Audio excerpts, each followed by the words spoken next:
ቀነሰው ሰውነታቸው ከሰውነት መቀነስ ጋር በተገናኘ የቡዳ መንፈስ አንዳንዴ በጣም ያከሳል፣ አንዳንዴ ደግሞ በጣም ያወፍራል። ለምን መሰላችሁ? በሰውነታችን ላይ ያለውን ኃይል ቀንሶ ጨርሶ ለስግደት እንዳይመች ወይም ደግሞ ተውት ስግደት የሚለውን ተውትና በሰው ፊት ጥሩ ፊት እንዳይታይ አቅም እንዲያንሰን ለማድረግ ነው የሚያከሳል። የሚያወፈርንም ደግሞ በዛው ልክ ሆኖ በሰው ፊት ጭንቅ መስለን እንድንታይ በጣም ውፍረት በራሱ ይጨንቃል። እንደገናም ወፍራም የሆነ ሰው እንደው ልስገድ ካለ ስንት ይሰግዳል?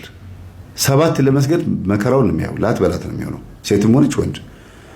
እና ያንን ለማድረግ አውቆ ያዝረጠርጣል፣ ያወፍራል። ሌላው ሚስት ብዙ ጊዜ ካገባች በኋላ ባገባችባቸው አመታቶች በ2 ዓመት 3 ዓመት ውስጥ ስትወልድ ምን ስትል ቤት ስትቀመጥ በተለይ የቤት እመቤት ከሆነች ሰውነቷ ያው የመወፈር ነገር አለ። ከወለደች በኋላም ራሱ ሰውነቷ ይለዋወጥባታል። እና ያንን ነገር የሚያደርገው ባል ሚስቱን የሚያውቃት በጣም ሸንቃጣ ሆና በቅርጿ ምክንያት የጠበሳት ከሆነች መጀመሪያም የሚተዋወቁ ጊዜ ማለት ነው። በተለያየ አይነት የሰውነት ቅርጾቻቸው የተዋወቁ ከሆኑ አይነ ጥላው ምን ያደርጋል? ከወለደች በኋላ እንድታስጠላ አድርጎ ባልየው ሌላ ሴት ጋር እንዲሄድ ያደርገዋል። የሚወደው ቅርጿን ነው፣ የሚወደው ሰውነቷን ነው። ያንን አካል ሲያጣው ይሄዳል። አንዳንድ ብልጥ ሴቶችም ደግሞ ምን ያደርጋሉ? በኦፕራሲዮን እወልዳለሁ ጡትም ደግሞ አላጠባም ጡጦ ይጥባ ከፈለገ ብለው ሰውነታቸውን ሽንቀጥ አድርገው የሚጠብቁት የባላቸውን ደካማ ጎን ስለሚያውቁ ነው። በጣም የሚገርማቸው ያው ዓለማዊ ሲስተም ደካማ የሚባል ሲስተም ወይም ዘዴ ቢሆንም የባላቸውን ደካማ ጎን ሲያውቁ እነሱ ራሳቸው ዘዴ ዘየድን ብለው ልጃቸውን አያጠቡም በኦፕራሲዮን ነው የምወልደው ብለው እንግዲህ ብልሃት ውስጥ ይገባሉ ማለት ነው። እና ውፍረት በራሱ ሴት ላይ ተጽዕኖ ይፈጥርባታል በህይወቷ ላይ በትዳሯ ላይ። ባለትዳሮች በተለይ ባሎች ማለት ነው ከትዳራቸው ውጭ ሌላ ቦታ ለማመንዘራቸው ትልቁ ምክንያት የሚሆነው የሴት ልጅ መወፈር ነው። ምክንያት የሚባለው ነው ማለት ሳይሆን የሚባለው መወፈር ብቻ አይደለም። ንጽህናዋን አለመጠበቋ፣ እንደገና ተክለ ቁመናዋን አለመጠበቋ፣ ራሷን አለመጠበቋ፣ እንግዳ ቤት ውስጥ በሚመጣበት ሰዓት ቤት ሲመጣ የሚያየው ምናምን የተዘከረከ ነገር ምናምን ሲያይ ያ ነገር ብዙም አይመቸውም እና ያው ሹልክ ብሎ ይወጣና ምሽቶ ይመጣል። በዛ የተነሳ ልጅ ከተወለደ በኋላ ጭቅጭቅ ይመጣል እና ሃኒ ማሪ የኔ ወድ ይባባሉ የነበሩት በኋላ ላይ አንተ ሰውዬ አንቺ ሴትዮ መባባል ይጀምራሉ ማለት ነው። ይሄ ሁሉ ትልቁ ችግር የምድራዊ ደካማ ጎን ነው። ወደ መንፈሳዊ ስትመጡ ግን መልካም ሚስት ለባሏ ዘውድ ነች ይችላል። መልካምነቷ በመልክ አይደለም በስነ ምግባሯ ነው። ማንነቷ ስነ ምግባሯ ለባሏ የምትሰጠው ሪስፔክት ደካማ ጎኑን አውቃ በደካማ ጎኑ በኩል እሱን መደገፍ፣ ጠንካራ ጎኑን ደግሞ መደገፍ፣ ሁለቱንም ተሸክሞ መሄድ። ከዛ ለባሏ ዘውድ ነች ነው የሚለው። ዘውድ የሚቀመጠው ደግሞ ከጭንቅላት በላይ ነው። እሷ መልካም ከሆነች ባሏን ታስከብረዋለች። እንግዳም ቢመጣ አያፍርም፣ እነሱም ወደ እንግዳ ቢሄዱም አያፍርም፣ ይደሰትባታል ማለት ነው። እና ሚስትን ያገኘ በረከትን አገኘ ከእግዚአብሔር ነው የምትሰጠው ተብሎ የተነገረውም አንዱ ይሄ ነው። መንፈሳዊ የሆነ አካሄድ የምትሄድ ሚስት ብዙ ጊዜ ትዳሯን ብዙም አትበድልም፣ አትጨቁንም። እየተፋለመችም ቢሆን ባሏን ትረዳለች፣ በጸሎት ታግዘዋለች። የፍቺ ነገር ትንሽ ይቀንሳል። ለምን ትረዳዋለች ብዬ አስባለሁ። እና እኚህ እናት የሰውነታቸው መቀነስ አንድ ትልቅ በዚህ 4 ወር ውስጥ የተፈጸመ ነው። ሌላው የ3 ልጆች አባት የሆነ ሰው የ3 ልጆች አባት የሆነ ሰው ትዳር እፈልጋለሁ እባክህን መምህር፣ ልጆቼን እያሳደግኩ ነው፣ ግን ልጆቼን ሳትጠላ ከልጆቼ ጋር ተስማምታ የምትኖር ሚስት ካለች ትምጣ፣ እኔ ትዳር እፈልጋለሁ ብሎ አንድ ሰው ደውሎልኝ ነበረ። እና ባለሀብት ነው። ባለሀብት ነው ስላችሁ ምንድነው ያን ያክል የተንደላቀቀ ሳይሆን ምንም አይቸገርም፣ ነጋዴ ነው፣ በጣም ጎበዝ ነጋዴ ነው። እና ጥሩ ኑሮ ነው የሚኖረው፣ ከሚስት በስተቀር ሌላ ነገር የለውም። ሚስት ደግሞ ፈቶ ሳይሆን በድንገተኛ አደጋ ሞታበትም፣ በድንገተኛ አደጋ ሚስቱን አጥቶ ነው። እና አሁን ሚስት እፈልጋለሁ ይበቃኛል፣ እስካሁን ድረስ ብቻዬን ተቀምጫለሁ፣ ማግባት እፈልጋለሁ አለ። ከ6 ዓመት ምናምን በኋላ ነው መሰለኝ ሚስቱ ከሞተች ከ6 ዓመት በኋላ። የቤተ ክርስቲያን ሕግም እንደዛ ነው የሚለው። አንድ ሰው በቁርባን ካገባ በኋላ ወይም በተክሊል ካገባ በኋላ ሚስቱ ከሞተች ከ5 ዓመት በኋላ ሌላ ሚስት ማግባት ይችላል የሚል ሕግ አለ። ስለዚህ ይሄ ሰው ይሄን ሕግ ጠብቆ ይመስለኛል 6ኛው ዓመት ላይ ነው ካገባሁኝ ማን ነው ሚስቴ ከሞተች 6ኛ ዓመት ሆኗታልና አሁን ማግባት ትፈልጋለሁ ሲለኝ እሺ አልኩት። ቀጥታ ማን ጋር የደወልኩት? የማማ ልጅ ጋር ነው። ልጅቷ ጋር ውለጂ ስትባል እምቢ ብላ ነበር። አሁን ግን ምን አለችኝ? አረ መምህርዬ እንደው አሁን ገብቶኛል፣ ትምህርትን እያዳመጥኩ ሁሉ ነገር ገብቶኛል። እማዬ ያደረገችው በጣም ጭንቅላቴን የጎዳኝ። እኛ ልጆቿን ድራ ሄደን አግብተን ገብተን ትዳራችን ባለማክበራችን ተመልሰን ተፋተን ወጠናል። ዘበኛና የቤት ሰራተኛ አጋብታ ግን በሰላም እየኖሩ ነው፣ ወልደው በሰላም እየኖሩ ነውና እኔ በጣም አይምሮ ተነክቷል። እናቴ ማስደሰት ትፈልጋለሁ። እንደው በማርያም የኔ ቢጤም ይሁን ጎዳና ተዳዳሪም ይሁን ሃይማኖቱ እንደው አታረገውም እንጂ ምንም ይሁን እኔ አሁን ወንድ ማግባት ትፈልጋለሁ አለች። ጥሩ ነው ተረጋጊ፣ ጠብቂ ብያታለሁ። ቀጥታ ግን ደወልኩኝ። ትሰሚያለሽ አልኳት። ትዳር ነው የምትፈልጊው አይደል? አዎ። መውለድ ነው የምትፈልጊው? አዎ። ባልወልድም ትዳር ነው የምትፈልገው። በእንግዲያውስ የ3 ልጆች አባት አለ። ሲያው ጊዜ አለች። የ3 ልጆች አባት አለ። ይሄው ድምፁን አዳምጪው። ቤቱ ይሄ ነው። እዚህ ቤት መኖር የምትፈልጊ ከሆነ ከልጆቹ ጋር መኖር የምትፈልጊ ከሆነ ከዛ በኋላ ታገቢያለሽ፣ ሄደሽ ታገቢዋለሽ አልኳት። አይ መጀመሪያ በነገራችን ላይ ከእናቷ ቤት ከወጣች በኋላ ጉስቁል ብላለች። ጸበል ለጸበል ስትዞር እዛም ስትል ትንሽ ተጎሳቆለች እና እቺ ልጅ ለኔም ሳትነግረኝ ብዙ ተንከራተተች። ጠቋር ለካ እያሽከረከራት ነበረ። መጨረሻ ላይ ነው የሆነ ገጠሜ ስትሰማ ጠቋር እኮ ገዳም ለገዳም ያንከራተታል ስል ሰምታ ቀድሜ መምህርን ባናገርኩት ወመን የሆነ መናጥ የሆነ መንፈስ ነው የሚያንከራትተኝ ብላ አንድ ቦታ ተቀምጣ ስትጸልይ ተያዘ።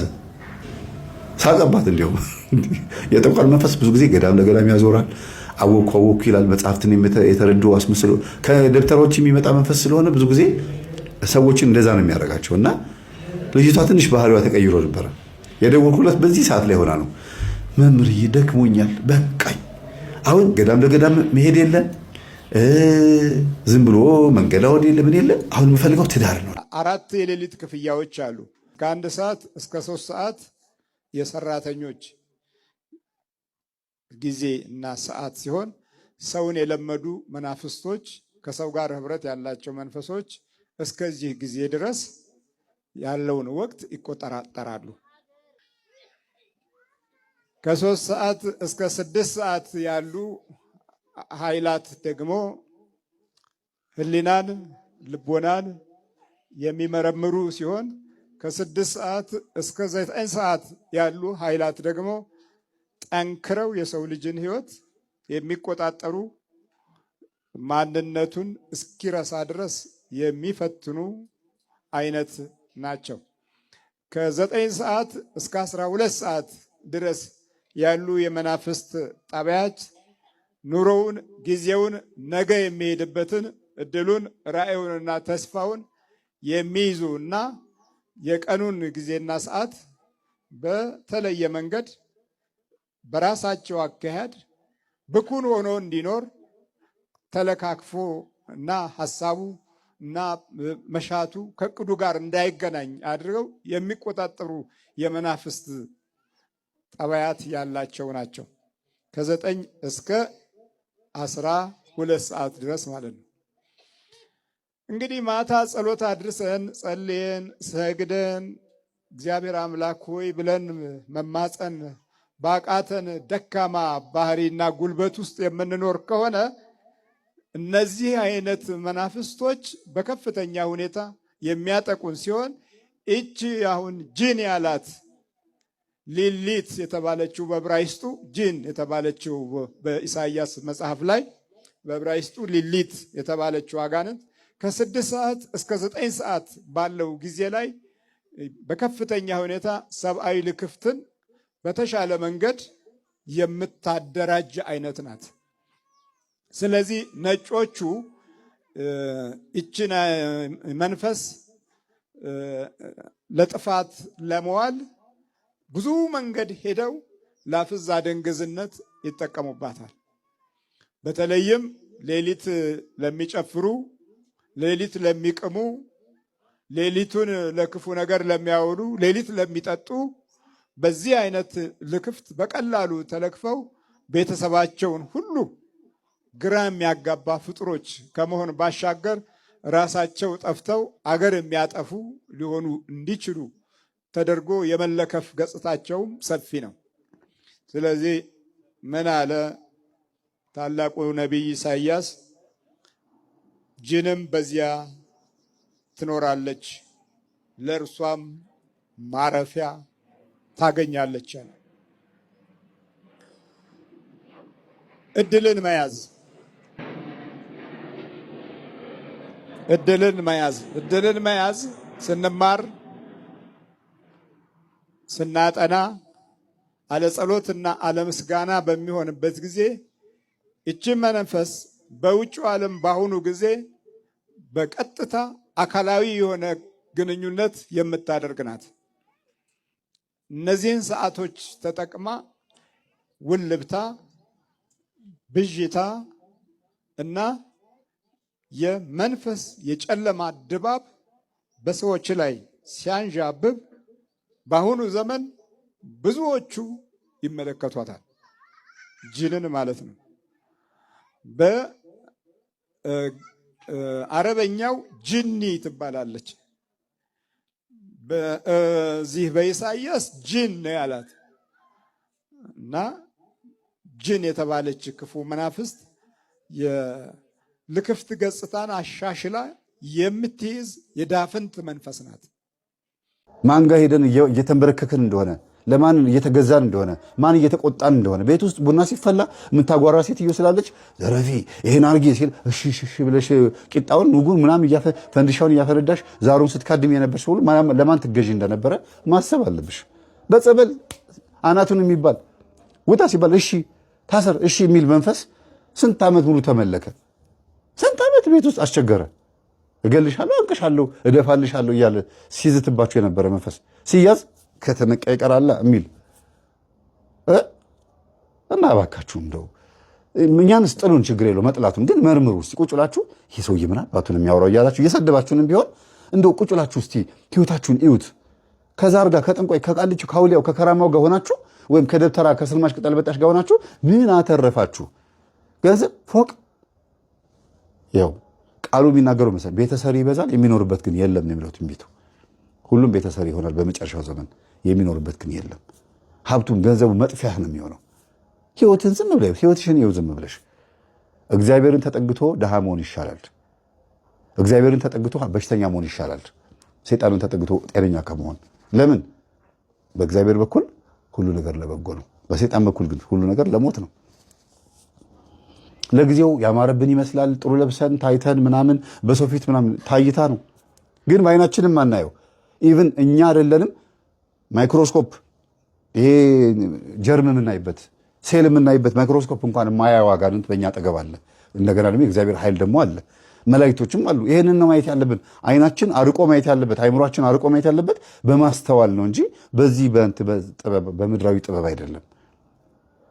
ማስተዋል ውስጣችን ከሌለ አርቀን ወደ ውስጥ ማየት አንችልም። መነጽራችን ወደ ውስጥ መሆን አይችልም። ምናልባት ከኛ አይን ይልቅ ማይክሮስኮፕ ይሻላል ብዬ አስባለሁ። ግዑዝ አካል ነው እንጂ በአይናችን ማናየውን ሴል ጀርሙን በማይክሮስኮፕ ስለምናየው፣ ያ ማይክሮስኮፕ ደግሞ መንፈሳዊ ማይክሮስኮፓችን ደግሞ የመጀመሪያው ፍሪዌል ነፃ ፈቃዳችን በማስተዋል ሲሆን በመንፈሳዊ ሕይወት ውስጥ ሲሆን ነው ማይክሮስኮፓችን ጥርት አድርጎ ጠላታችን ወዳጃችን ለይቶ የሚያሳየን። ካልሆነስ እንደዚህ እንደተማረው ሰውዬ ምሁር እንደሆነው ገና የመጀመሪያ ታሪኩን እስቲ ይዩት። ቤቱ ላይ የሰቀለው ፎቶና መጨረሻ ላይ ጨርቅ እብድ የሆነበትን ህይወቱን እስቲ አነጻጽሩት። አይገናኝም። እና ጠንቋይን መስማት ደብተራን መስማት ሔዋን የሰይጣንን ድምፅ ሰምታ አዳምን እንዳሳሳተችው ነው የሚሆነው። ባልሽ እኮ ይሄን ቢበላ አብራችሁ ብትበሉ አምላክ ትሆናላችሁ ብሎ ዕፀ በለሱን ብቻዋን እንዳትበላ ሁለቱም እንዲበሉን ያደረጋቸው። እዚህ ጋርም ደብተራው እንደዛ ነው ያደረገው። ብቻሽን አይደለም ከባልሽ ጋር ነይ ብሎ ባልየው መጣ፣ ተንበረከከ። የተማረው ሰውዬ ትምህርት ጥቅም የለውም። ጥቅም ያለው ማስተዋል ነው። መሀይም ሆነው የሚያስተውሉ አሉ። ማለቴ መሀይም ስላችሁ አስኳላውን ያልተማሩ እናንተ መሀይም የምትሏቸው ግን መሀይም ማለት ግዕዙ ሃይመነ አወቀ መሀይማን አዋቂዎች ወይም ቤተክርስቲያን ትምህርት ብቻ የተማሩ አስኳላውን ያልተማሩ ማለት ነበረ። በአስኳላ ተማሪዎች ቋንቋ ግን መሀይም ማለት ደንቆሮ ማለት ሆኖ ተተረጎመ። ስለዚህ እነዚህ ምንም አልተማሩም ብላችሁ የምታስቧቸው ሰዎች እግዚአብሔርን ይዘዋልና ገነትን በመሙላት እነሱ ይቀድሟችኋል። ገዳይ ሲያረፋፍድ ሟች ይገሰግሳል ማለት ይሄ ነው። ተደናቅፈን እግዚአብሔር እግር ላይ እንውደቅ። አደናቅፎን ድፍት ብለን ቤተክርስቲያን በር ላይ እንወደቅ እንደ ሰውየው። በእግዚአብሔር ቤት ብጣል ይሻለኛል ብሎ ንጉሥ ዳዊት የተናገረው ለዚህ ነው። እኔስ በእግዚአብሔር ቤት ብጣል ይሻለኛል። ለዚህ ነው በቤተክርስቲያን ዙሪያ መቃብር የበዛው ይባላል። ግን የትኛው ይሻላል? መውደቅ ሲባል እንደ ቆሞ ማስቀደስ ባይቻል እንኳን ማለት ነው። ታማሚ ሆኖ እግርም ልምሾ ሆኖ አይምሮም እጅም ሁሉም ሽባ ሆኖ እግዚአብሔር ቤት ውስጥ መውደቅ መቀመጥ ይሻላል ማለት ነው። ያው በሰውኛ ተርጉሞት ቤተክርስቲያንን በአስክሬን ከበዋታል። በእግዚአብሔር ቤት ብጣል ይሻለኛል ስለተባለ ማለት ነው። ይሁን ግን ዋናው ትልቁ ነገር እባካችሁን እቤቱ ሆነን እየተሰዳደብን ቢሆን እየተሞላለጭንም ቢሆን አግኝተን አጥተንም ቢሆን ድሃም ለምነነው አልመልስም ይበለን፣ እቤቱ ብቻ እንገኝ። ሁሉ ነገር የሚያውቀው እግዚአብሔር ነው። ዝም ብሎ አንድ ቀን ይክሳል። እንደዚህ ቤተሰብ ዝም ብላችሁ ብቻ ለቃሉ ተገዥ ነው። እዩት፣ እየሰገዳችሁ እየጾማችሁ እየጸለያችሁ ቅዱስ ቁርባን እየተቀበላችሁ ዘወትር እየሰገዳችሁና ፈጽሞ በእንባ እየለመናችሁት እንኳን መልስ ያልመለሰ አምላክ ነው ብላችሁ የምታስቡት ቀርቶ ይሄ ሰውዬ አንድ ቀን አልቅሶ ነው እንደዚህ ሆነለት። ለምን እግዚአብሔር አዳላል ትሉት ነው? አይደለም። የራሱ የሆነ አሰራር አለው። እኔንስ መቼ ነው የምትሰማኝ አይባልም። እግዚአብሔር ሆይ ፈቃድህ ይሁን አይደል? በሰማይ እንደሆነች በምድርም ትሁን። ያም በሰማይ ምን አለ? ቅዱስ ቅዱስ እንደሚሉት በዚህም ይሁን ሲባል አንቺም ቅዱስ ሁኚ ማለት ነው እኮ። አንተም ቅዱስ ሁን ማለት ነው። ፈቃድህ በሰማይ እንደሆነች እንዲሁ በምድር ትሁን ማለት የአንቺም ፈቃድ ይሁን ነው። አንቺስ ሁላችንም ፈቃዳችን በሰማይ እንደሆነ በምድር መሆን አለበት። ይሁን ስትሉት እናንተም ሁኑ እያለ ነው። የትኛው ፈቃድ? ነፃ ፈቃድ፣ ፍሪ ዌል። ይሄ ነፃ ፈቃድ የሚባለውን እግዚአብሔርን በፈቃደኝነት ማምለክ፣ ተገደን በበሽታ ተይዘን አይደለም፣ እንዲሁ ማምለክ። ከፋም ለማም፣ ጠቆረም ነጣም፣ ጨለመም ነጋም እንዲሁ ዝም ብሎ የሚመለክ አምላክ እንደሆነ ማሳየት። እንደ ኢዮብ 10 ልጆቹን አጣ፣ ሀብት ንብረቱን አጣ፣ ቁስል በቁስል ሆነ። እግዚአብሔር ሰጠ፣ እግዚአብሔር ነሳ አለ። በሀብት ውስጥ ብቻ በስኬትና በጸጋ ውስጥ ብቻ ሳይሆን በድህነት በመጎሳቆል ውስጥም የሚመለክ አምላክ እንደሆነ ኢዮብ ትልቁ ምሳሌያችን ነው።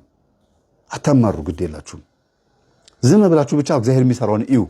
ግን እንባችሁ ትክክለኛ የንስሐ እንባ ይሁን። ጸበል እየተጠመቃችሁ እየሰገዳችሁ ቅዱስ ቁርባን እየተቀበላችሁ የምታለቅሱበት እንባ ይሁን። መልስ አለው። ስለነበረ ሰዓት ሁሉ አምላካችን ስም የተመሰገነ ይሁን። ሰላም። ወንጌል አስተምር በለው ከሀ እስከ ፈ ተንትኖ የኔን ዘርያ እየሰደበ እኔ መጥፎ መሆኔን ህዝቡ እንደማሳስት እየነገረ ስልችት እኮ ነው ያደረገኝ። አንተ ታዲያ የዛን ጊዜ ቁጭ ብለህ ትሰማለህ? እናንተ እሳት ለቅበታለሁ። ጥቅምት ህዳር 23 ህዝብ ሰብስቦ ቤተክርስቲያን ውስጥ የሆነ አዳራሽ እንሰራለን ብለው ሰበካ ጉባኤ ውስጥ አለ።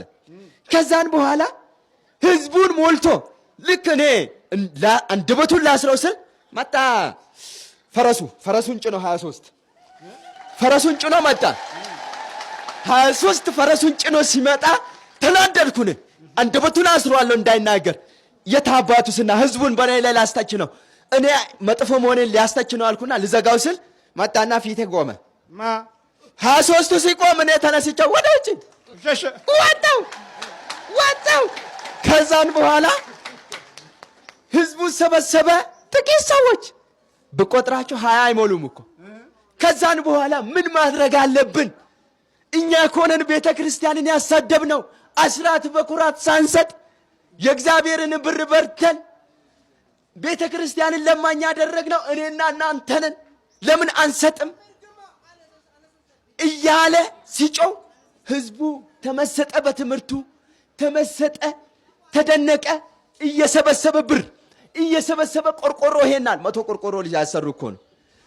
10 ቆርቆሮ 20 ቆርቆሮ ምን እያሉ እስከ ስንት ባንዴ 50 ቆርቆሮች ነው ብርም ተርፏቸው ስራውን ጀመሩ። ያን ዕለት ተናደድኳ ነኝ።